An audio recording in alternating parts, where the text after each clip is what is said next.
আসসালামু আলাইকুম ভাই বোনেরা, আপনারা সবাই কেমন আছেন? আশা করি সবাই ভালো আছেন। আমি আপনাদের অনেক ভালো আছি। আজকে আমি অনেক তরকারি মিলিয়ে সবজি রান্না করবো। আপনার ভিডিওটা প্রথম থেকে শেষ পর্যন্ত দেখুন, আমাদের ভালো লাগবে।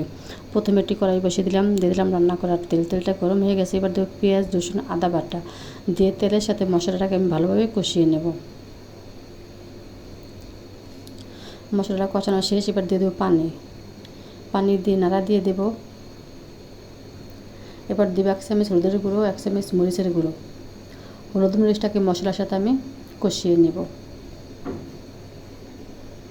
এবার দেব স্বাদ মতো লবণ, দিয়ে নাড়া দিয়ে দেব। মশলাটা কিন্তু আমার কষানো শেষ। এবার ধুয়ে রাখা সবজিগুলো আমি সব এখানে মশলার ভিতরে দিয়ে দিব, দিয়ে হালকা নাড়া দিয়ে দেব। এবার ঢাকনা দিয়ে ঢেকে দেবো। ভাই বোনেরা, আমি কিন্তু এখানে ছোটো একটা বল দিয়ে ঢেকে দিছি। ঢাকনা দিয়ে ঢেকে দিলে কিন্তু মশলাটা কিন্তু ঢাকনার ভিতরে লেগে যাবে, এই জন্য আমি একটা বল দিয়ে ঢেকে দিচ্ছি। আপনারা আবার কিছু মনে করেন না। এবার ঢাকনা উঠিয়ে নাড়া দিয়ে দেবো যেন নিচে লেগে না যায়। এখানে কিন্তু অনেক আইটেমের তরকারি দিয়ে আমি আজকে সবজি রান্না করব।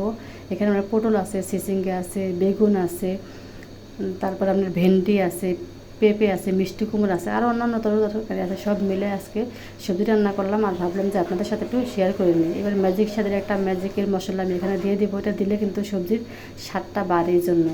আর কটা দারচিনি দিয়ে দিচ্ছি আমি এখানে ফ্লেভারটা ভালো আসার জন্য। আমার সবজি রান্নাটা যদি আপনাদের ভালো একটা লাইক দিয়ে সাবস্ক্রাইব করে চ্যানেলটার সাথে দেখেন ভিন্ন রান্না দেখার জন্য। এবার কটা কাঁচামরিচ দিয়ে দিব। সবজিতে কিন্তু ঝাল হলে ভালো লাগে। এরকম আমরা তো টুকটাক মাছ মাংস সবাই খেয়ে থাকি, মাঝে মাঝে এরকম সবজি রান্না করলে কিন্তু বড় ছোট সবাই পছন্দ করে।